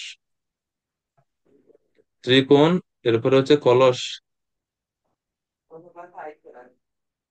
আর এক, দুই, তিন, চার, পাঁচ, ছয়টা হলো প্রভু। মৎস্য। মৎস্য। হুম। মাছ মাছ। কোনটা বলে? আচ্ছা আচ্ছা। মৎস্য। হুম। অর্ধচন্দ্র লিখছেন?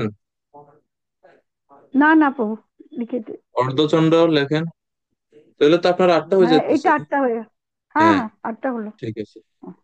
হরে। হরে কৃষ্ণ।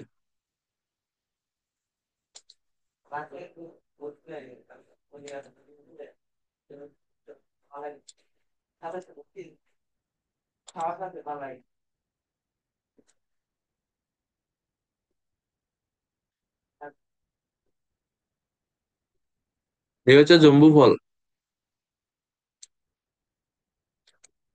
এর বিভিন্ন কালার হয়, লাল, সাদা। জম্বু, জামরুল। বিভিন্ন জায়গায় বিভিন্ন নাম থাকতে পারে।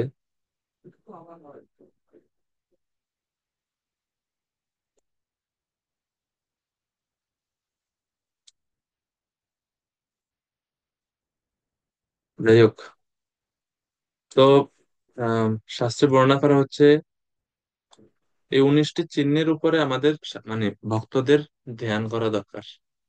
এবং প্রত্যেকটা ভগবানের চরণে প্রত্যেকটা অঙ্গের ধ্যানের ভিন্ন ভিন্ন ফল রয়েছে। যেমন যখন কেউ, আমরা যেমন জব থেকে শুরু করি, ভগবান যখন ভগবানের জব, জব চিহ্নে যদি আমরা ধ্যান করি, জব হচ্ছে ঐশ্বর্যের প্রতীক।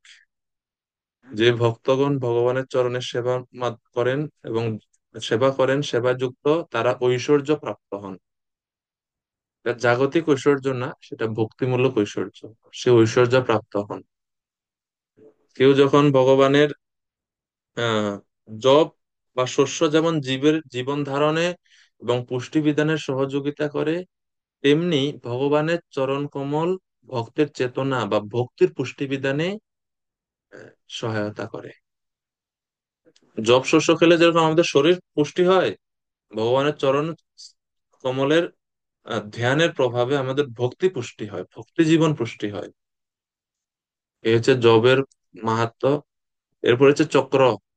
চক্র কি করে? সবকিছু ধ্বংস করে দেয়, কেটে দেয়, কর্তন করে। তা আমাদের হৃদয়ে যে ষট 6 প্রকার অনর্থ, দোষ, কাম, ক্রোধ, লোভ, মোহ, মদ, মাৎসর্য, এই 6 প্রকার অনর্থকে ছেদন করেন ভগবানের এই সুদর্শন চক্র, এই চক্র। এই জন্য যারাই ভগবানের চরণের চিহ্নের ধ্যান করবে, তাদের হৃদয়ের এই কাম ক্রোধ থেকে আমরা মুক্ত হতে পারবো। এবং এই সুদর্শন চক্রের আরেকটা বৈশিষ্ট্য হচ্ছে, সুদর্শন চক্র হচ্ছে মহা জ্যোতি সম্পন্ন। সুদর্শন মহাজ্বালা কোটি সূর্য সমপ্রভা জ্ঞানতিমিরন্ধস্য বৈকুণ্ঠ পথ প্রদর্শয়। সুদর্শনের প্রণাম মন্ত্রে আছে তো, কোটি সূর্য সমপ্রভা, কোটি সূর্যের সমান প্রভাব এই সুদর্শনের রয়েছে। তো ভগবানের চরণ ধ্যানের মাধ্যমে আমাদের হৃদয় এই সুদর্শনের প্রভাব দ্বারা সমস্ত অজ্ঞানতা রূপ অন্ধকার দূরীভূত হয়ে জ্ঞানের প্রকাশ ঘটবে, আলো পরিপূর্ণ হবে আমাদের হৃদয়ে। এই হচ্ছে চক্রচিহ্ন ধ্যানের প্রভাব। এরপর হচ্ছে ঊর্ধ্ব রেখা। ঊর্ধ্ব রেখা কি ইঙ্গিত করে?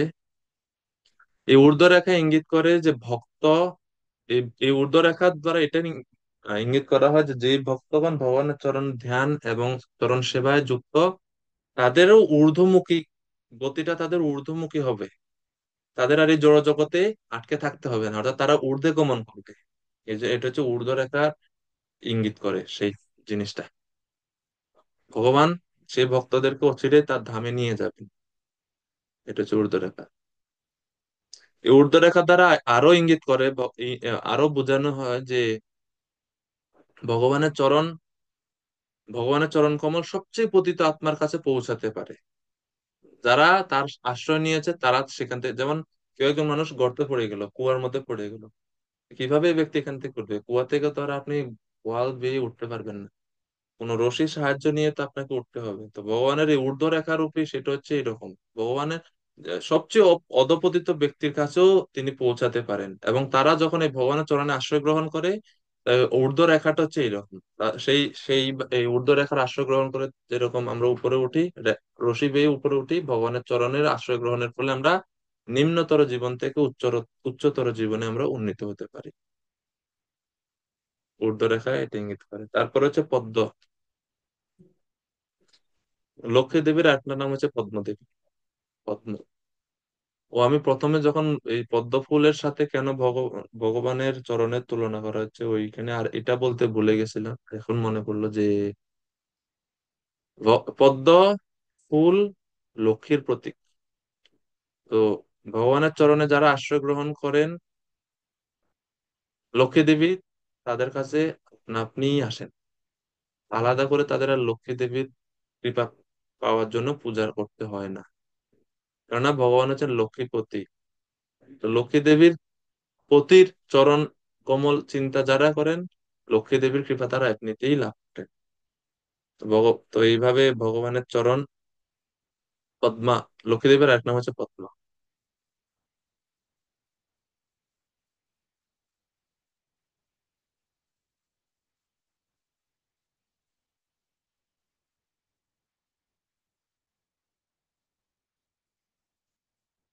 এবং আহ এই পদ্ম ফুলের অনেক ব্যাখ্যা এখানে দিয়েছে যে ভক্তগণ হচ্ছে মৌমাছির ন্যায়। মৌমাছি যেরকম সবসময় মধু পান করে, মধু পানে মত্ত, ভক্তরাও ভগবানের চরণ কমল যখন চিন্তা করে, মধু, মৌমাছির যেরকম পদ্ম ফুল থেকে মধু সংগ্রহ করে মত্ততা প্রাপ্ত হয় এবং অন্য সবকিছু ভুলে যায়, ভক্তরাও ভগবানের চরণ চিন্তা করার মাধ্যমে এত দিব্য আনন্দ অনুভব করে যে জড়জাগতিক সমস্ত সুখ ঐশ্বর্যের প্রতি তাদের বিরক্তি চলে আসে। এটা হচ্ছে ভগবানের চরণ কমল। কমলের এই ভগবানের চরণে যে পদ্ম চিহ্ন রয়েছে সেটার এটা হচ্ছে চিন্তা করার ফল এটা।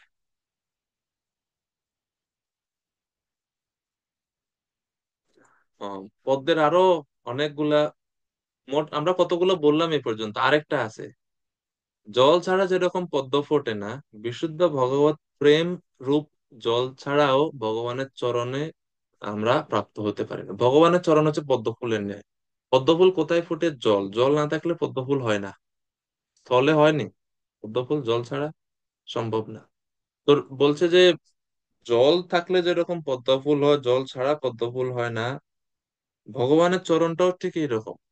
শুদ্ধ ভক্তিরূপ জল ছাড়া এই চরণ পদ্ম প্রকাশিত হয় না হৃদয়ে। এই জন্য ভগবানের চরণকে পদ্ম ফুলের সাথে তুলনা করা যায়।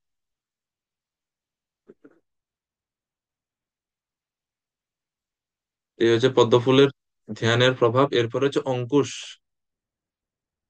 মাহুত একজন একজন ব্যক্তি, ছোট একজন মানুষ মানুষ।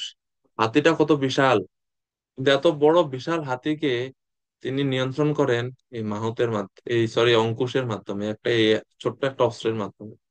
তো ভগবানের চরণের কমল চিন্তা করার ফলে বা এই অঙ্কুশ চিহ্নের চিন্তা করার ফলে আমাদের মন, যেটা হচ্ছে পাগলা হাতির মতো, সেটা এরকম সংযত হয়। গীতায় এই মনের বৈশিষ্ট্য বলছে, আহ, চঞ্চলম হি মনঃ কৃষ্ণ প্রমাথি বলবৎ দৃঢ়ম তস্যাহম নিগ্রহম মন্যে বায়ুরিব সুদুষ্করম। এই শ্লোকে মনে চারটা বৈশিষ্ট্য বলা হচ্ছে: চঞ্চল, প্রমাথি, বলবৎ এবং দৃঢ়। এই হচ্ছে চারের স্বভাব, যে মনের চারটি স্বভাব। চঞ্চল, এবং এই চারটা স্বভাব চারটা প্রাণীর সাথে তুলনা করা যায়। চঞ্চল কিসের মতো? মন, মন অত্যন্ত চঞ্চল কিসের মতো? বানরের মতো। বানরের যেরকম কোনো শান্তি নাই, এই গান থেকে এখানে, এখান থেকে এখানে, কারো পকেট থেকে মানিব্যাগ নিয়ে গেল, চশমা নিয়ে গেল, তো জলের বোতল নিয়ে গেল, যে যে মানে পুরা অবস্থা খারাপ। বানর চঞ্চল, মন এরকম। এইটা চিন্তা করতেছে, একটু পরে আবার এটা, আবার এটা, আবার এটা, সবসময় লাফ লাফালাফি চলছে, jumping from one branch to another, এভাবে। তো এই জন্য মন হচ্ছে চঞ্চল, বানরের মতো, মাংকি। দ্বিতীয়টা হচ্ছে চঞ্চলম হি মনা কৃষ্ণ প্রমাথি। প্রমাথি, প্রমাথি হচ্ছে হাতি। পাগলা হাতি যখন ছুটে, কোনো দিক বিদিক দেখে না, কোনটা ভালো কোনটা মন্দ কিছু দেখে না, সব ভেঙে চুরে চুরমার, ফল বাগান পুরা নষ্ট করে দেয়। তো মন যখন অসংযত হয়, সে ওই রকম পাগলা হাতির মতন দূরদমনীয় হয়ে ওঠে।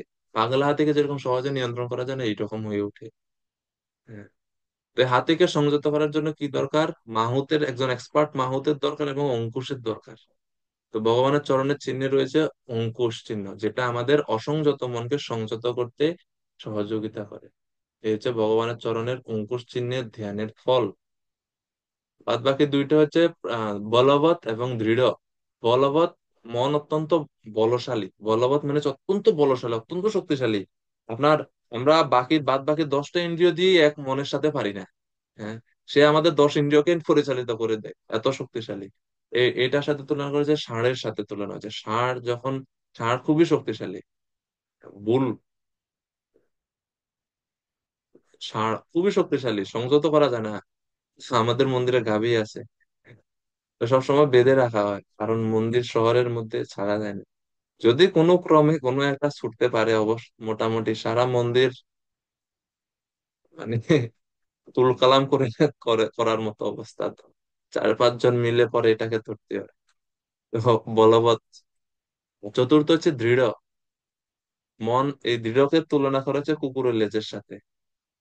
কুকুরের লেজ বাঁকা তো বাঁকা, তেল না ঘি মাখলেও এটা কখনো সোজা হয় না। মনেরও স্বভাব এরকম কুকুরের লেজের মতো, এটা এত এরকম অবস্থা, এটারে সংযত করা খুবই কঠিন। হ্যাঁ, ওই জন্য তো অঙ্কুশ চিহ্ন দ্বারা ভগবান আমাদের মনকে সংযত করেন। তারপর হচ্ছে ধ্বজা। ধ্বজা বা পতাকা। পতাকা হচ্ছে বিজয়ের প্রতীক। তো এই বিজয় যখন আমরা কেউ লাভ করে, তখন আমরা পতাকা উড়াই না?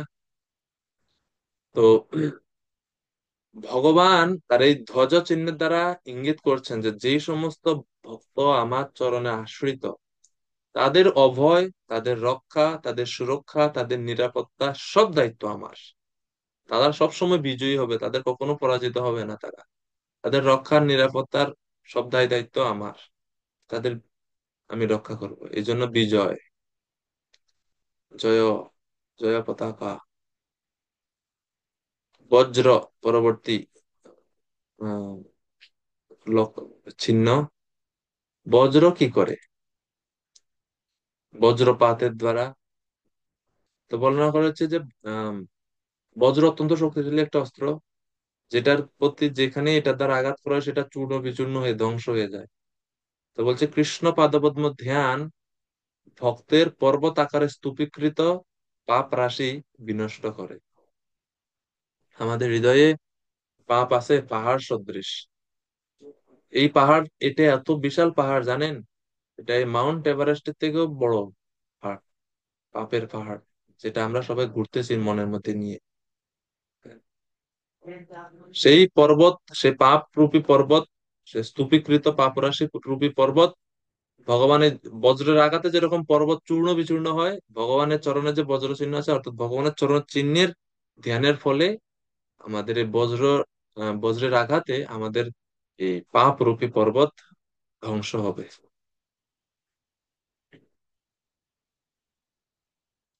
এভাবে বজ্র।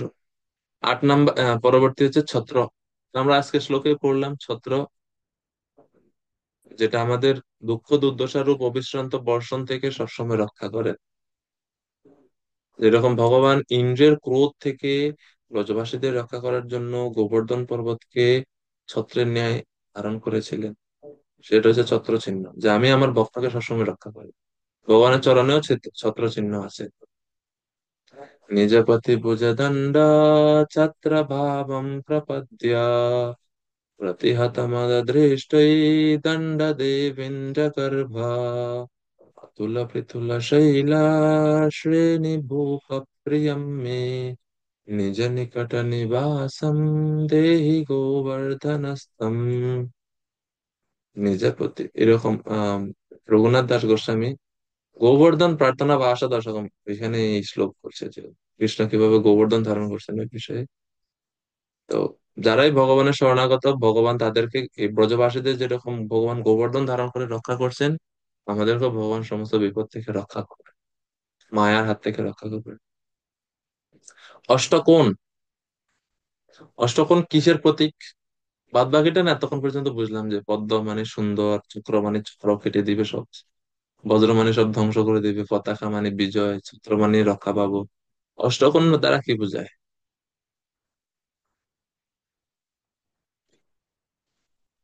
অষ্টকোণ মানে হচ্ছে 8টা দিককে বোঝায়। অষ্টকোণ মানে হচ্ছে 8 দিক। 8 দিকের নাম জানেন আপনারা? কে বলতে পারবেন 8 দিকের নাম? মোট দিক আছে 10টা, কিন্তু এখানে অষ্টকোণ মানে 8টা দিককে বোঝানো হচ্ছে। 8টা দিকের নাম কে কে জানে? হায় হায়, এটা অবশ্য জানার কথা না, কারণ এখন এটা নিয়ে বেশি পড়ানো হয় না। ছোটবেলায় আমাদের শিখাইতো গ্রামের স্কুলগুলোতে, ঠাকুরমার কাছ থেকে শুনছি। অমৃত বিহারিণী মাতাজি বলেন 8 দিকের নাম কি?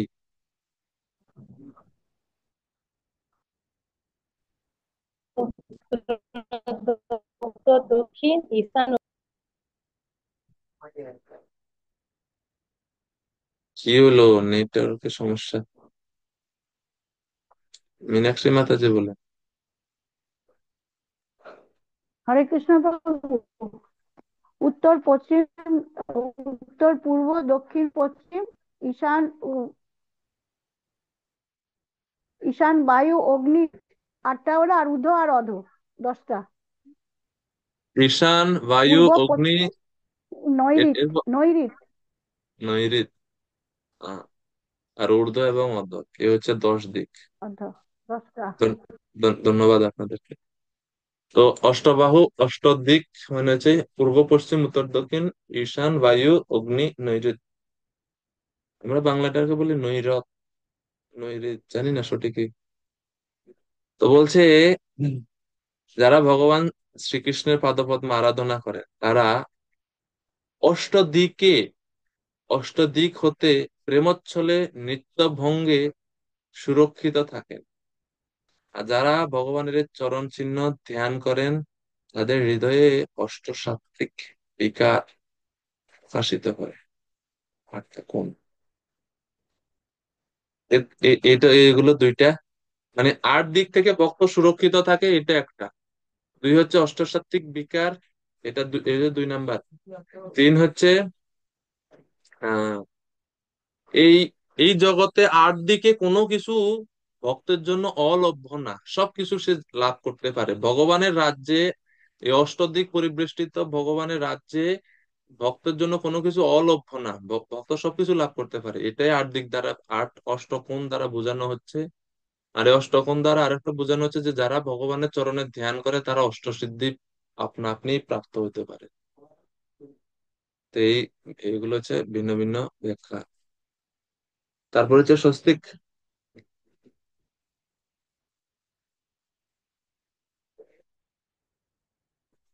স্বস্তিক চিহ্ন কি ইঙ্গিত করে? স্বস্তিক হচ্ছে মঙ্গল এবং শুভের প্রতীক। যেমন বিভিন্ন মাঙ্গলিক কাজে, গৃহ সঞ্চার বা কোনো গাড়ি উদ্বোধন করবে বা কোনো কিছু করবে, এই স্বস্তিক চিহ্ন আঁকা এটা হচ্ছে আহ, শুভ চিহ্ন। তো যা ভগবানের চরণ পদ্ম ধ্যানকারী ভক্তদের জীবনে সবকিছু শুভ এবং মঙ্গলময় হয়ে ওঠে, কোনো অশুভ বা অমঙ্গল তাদের স্পর্শ করতে পারে না। এটা স্বস্তিক চিহ্ন দ্বারা ইঙ্গিত করা হয়েছে। এরপর হচ্ছে জম্বু ফল।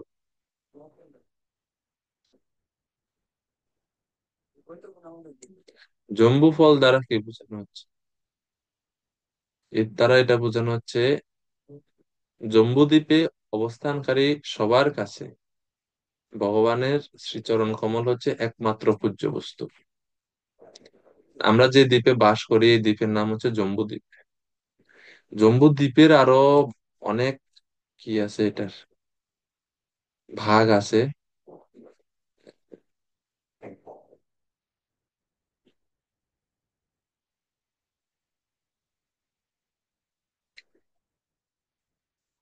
আপনারা বোর্ড দেখতে পাচ্ছেন?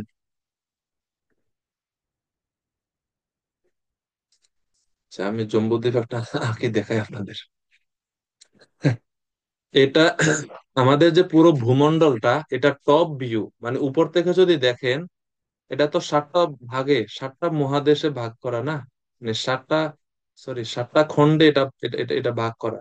তো এইরকম এরকম এরকম এরকম মানে এরকম এরকম, আমি তো মাউস দ্বারা আঁকতেছি মানে এরকম 7টা গোল গোল গোল গোল করে আছে এর মাঝখানে, মানে একবারে মানে সবচেয়ে ছোট যে দ্বীপটা একবারে মাঝখানে যেটা, এটা হচ্ছে জম্বুদ্বীপ।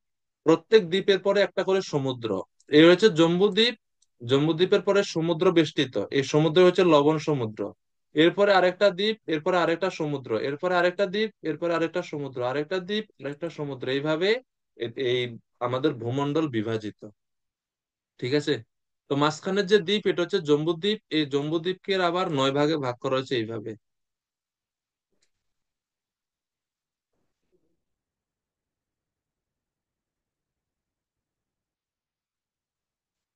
এক, দুই, তিন, চার, পাঁচ, ছয়, কটা হলো? 9টা হলো। এক, দুই, তিন, চার, পাঁচ, ছয়, সাত। কোন দিকে আছে? আহ, আরো ভাগ করা আছে। যাই হোক, তো এর জম্বুদ্বীপের ঠিক মাঝখানে এখানে হয়েছে সুমেরু পর্বত। এটা অনেক লম্বা। হ্যাঁ, এবং এটা হচ্ছে আপসাইড ডাউন,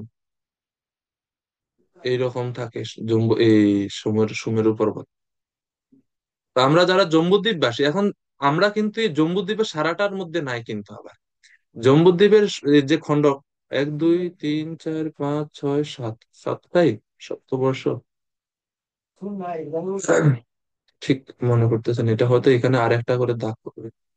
এই জম্বুদ্বীপের সবচেয়ে একবারে এই যে কর্নারে যেটা দক্ষিণ দিকে যে খণ্ডটা, 7টা বর্ষে, ঠিক আছে 7টাই, জম্বুদ্বীপকে 7টা বর্ষে ভাগ করা হয়েছে। 7টা বর্ষের মধ্যে এই দিকে যে দক্ষিণ দিকের যে বর্ষটা, এটা হচ্ছে ভারতবর্ষ। এই অতটুকু ভারতবর্ষ, এই অতটুকু জায়গা ভারতবর্ষ। এই ভারতবর্ষকে আবার 7টা খণ্ডে ভাগ করা হয়েছে। এই ছোট ভারতবর্ষকে আবার 7টা খণ্ডে ভাগ করা হয়েছে। এই 7টা খণ্ডের মধ্যে একবার সর্বশেষ যে অংশটুকু আছে, এটাকে বলা হয় ভারতখণ্ড। আমরা দেখবেন বিভিন্ন বৈদিক মন্ত্র যখন উচ্চারণ করে অধিবাস বা সংকল্পের আগে ভারতবর্ষে ভারত খণ্ডে এরকম বলে না, জম্বু দ্বীপে ভারতবর্ষে ভারত খণ্ডে, এটা হচ্ছে আমাদের লোকেশন। কোনো সফটওয়্যার চালাইতে হলে আগে লোকেশন অন করা লাগে না, বিভিন্ন সফটওয়্যারে সুইচ অন লোকেশন লেখা আছে, লোকেশন অন না করলে অনেক সফটওয়্যার চলে না। তো এখন আমরা যে ভগবান পৃথিবী থেকে প্রার্থনা করতেছি ভগবানকে, আমরা আগে আমাদের অবস্থান লোকেশন জানাচ্ছি। হে ভগবান, এই যে আমি এখানে আছি জম্বু দ্বীপে, ভারতবর্ষে ভারত খণ্ডে, কোন জায়গা? তখন বলবে শ্রীহট্ট জনপদে, সুরমা নদৌ পশ্চিম তটে। এরকম মানে আমি যেখানে আছি সেটা বলছি। শ্রীহট্টে মানে সিলেটে। নদীর নাম বলতে হবে, যদি আশেপাশে কোনো নদী থাকে নদীর পূর্ব ভাগে বা পশ্চিম ভাগে, এরকম বলা লাগে। যাই হোক, তো এ হচ্ছে জম্বুদ্বীপ। এই জম্বুদ্বীপ বাসীগণ যারা, তাদের একমাত্র পূজ্য হচ্ছে ভগবানের চরণ কমল। এই হচ্ছে জম্বু ফল দ্বারা সেটা ইঙ্গিত করে। এরপর হচ্ছে শঙ্খ। শঙ্খ হচ্ছে বিজয় ঘোষণার প্রতীক। যারা ভগবানের এই শঙ্খের ধ্যান করবেন, সমস্ত দুঃখ দুর্দশা থেকে, ভয় থেকে তারা মুক্ত হবেন এবং বিজয় প্রাপ্ত হবে। শঙ্খ পূজা করতে গেলে আমরা বলি না যে সর্ব গর্ভ দেবারি নারীণাম বিলয়ন্তে সহস্রদা তপনাদেন পাতালে পঞ্চজন্যম নমস্তুতে।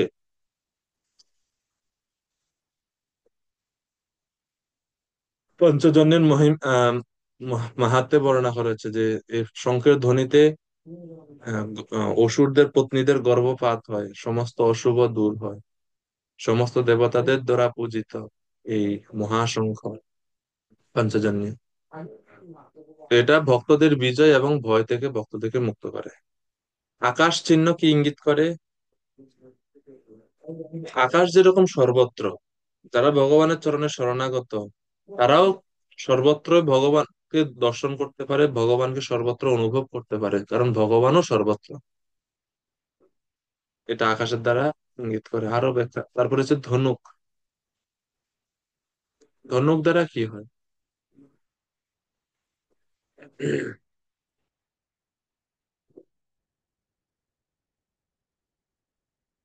ওস মানে একজন একজন ক্ষত্রিয় বা একজন যোদ্ধার কাছে ধনুক থাকলে তিনি যেরকম অসুরদেরকে, শত্রুদেরকে বিনাশ করতে পারেন, বিনাশ করতে সক্ষম হন, একজন ভক্তের কাছে ভগবানের চরণ চিহ্ন, ভগবানের চরণ চিহ্নে যারা ধ্যান করেন, এই ধনুককে ধ্যান করেন, তারাও তাদের অনর্থ গুলোকে এবং ভক্তি জীবনে যা কিছু প্রতিকূল আছে সেগুলোকে তারা সহজে দূর করতে পারে এবং ভক্তি জীবনের দুঃখ দুর্দশা থেকে মুক্ত হওয়া যায়। আর আরেকটা ব্যাখ্যা হচ্ছে, ধনু চিহ্ন দ্বারা আরেকটা ইঙ্গিত করে যে ভক্ত তার মন কৃষ্ণ পাদপদ্মরূপ অভিলষিত লক্ষ্যবস্তুতে প্রেরণ করতে পারে। ধনুকটা হচ্ছে সরি, এই তীর যেটা আছে সেটা হচ্ছে ভক্তের মন। সেই মনটাকে সে কি করে, ভগবানের চরণ হচ্ছে তার লক্ষ্য, সেইখানে তা সে বিদ্ধ করে বা নিক্ষেপ করে, অর্থাৎ তার মন যাতে ভগবানের চরণ ছাড়া অন্যদিকে না চাই ভাবে। গোখুর বা গোষ্পদ, আমরা আজকে এটা একটু আগে বললাম, গোষ্পদ হচ্ছে ভগবানের চরণে আশ্রয় গ্রহণ করলে এই ভবসাগর গোষ্পদের ন্যায় অত্যন্ত ক্ষুদ্র নগণ্য হয়ে যায়। ত্রিভুজ দ্বারা কি ইঙ্গিত করে? ত্রিভুজ ইঙ্গিত করে ত্রিতাপ দুঃখ থেকে আমরা মুক্ত হতে পারি, ত্রিতাপ কষ্ট থেকে ত্রিভুজ সেটা ইঙ্গিত করে। এবং ত্রিভুজ দ্বারা এটা ইঙ্গিত করে যে কায় মন ও বাক্য, এই তিনটা জিনিসকে ইঙ্গিত করে ত্রিভুজ। এরপর হচ্ছে পূর্ণ কুম্ভ বা জলপাত্র। পূর্ণ কুম্ভ, এটা হচ্ছে সমৃদ্ধি এবং প্রসন্নকারী চিত্তের। এই জন্য দেখবেন ঘট স্থাপন করা হয় পূর্ণ কুম্ভ। এরকম লোক মান্যতা আছে, লোকের মানে লোক মুখে প্রচলিত আছে যে ঘর থেকে যখন কেউ বের হয় খালি কলসি দেখে, তাহলে সেটা অশুভ। কিন্তু কলসিটা যদি জলে পূর্ণ থাকে তাহলে এটা অত্যন্ত শুভ, এরকম লোকমুখে প্রচলিত আছে। এরপর হচ্ছে অর্ধচন্দ্র। এই চিহ্ন কি প্রকাশ করে? এই অর্ধচন্দ্রই অ্যাকচুয়ালি শিবজি তার মাথায় ধারণ করে রাখে। তো এটাই ইঙ্গিত করে যে সমস্ত ভক্তগণ তাদের নিজেদের মস্তককে রাধা কৃষ্ণের পদারবিন্দ দ্বারা বিভূষিত করেন, তারা বৈষ্ণব শিরোমণি শিবের মতোই সুউন্নত শুদ্ধ ভক্ত পরিণত হতে পারে।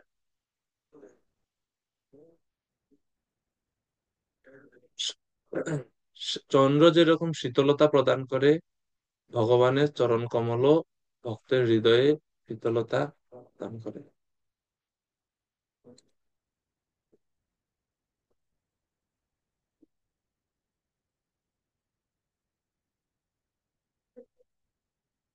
তারপর হচ্ছে মীনা, মানে মৎস্য। মাছ যেরকম জল ছাড়া থাকতে পারে না, ভক্ত কোনো ভগবানের চরণ চিন্তা করা ছাড়া থাকতে পারে না, জীবন ধারণ করতে পারে না। তো এই হচ্ছে ভগবানের, শ্রী রাধা কৃষ্ণের প্রতি আমাদের যে ভগবানের চরণ চিহ্ন, সেই চরণ চিহ্ন আমরা কিভাবে ধ্যান করব, ভগবানের সেই বর্ণনা এবং তার ফল এখানে আমরা সংক্ষিপ্ত ভাবে আলোচনা করলাম। তো দেবতারা সেই চরণে ধ্যান করছে। 43 পরে সময় শেষ। হায় হায়, আমি তো আছি আরেক ভাবে, টাইম শেষ হয়ে গেছে। আমরা এটা পড়ে শেষ করবো আজকে। 43। তুলসী জীবন খুব মন খারাপ হয়ে গেছে।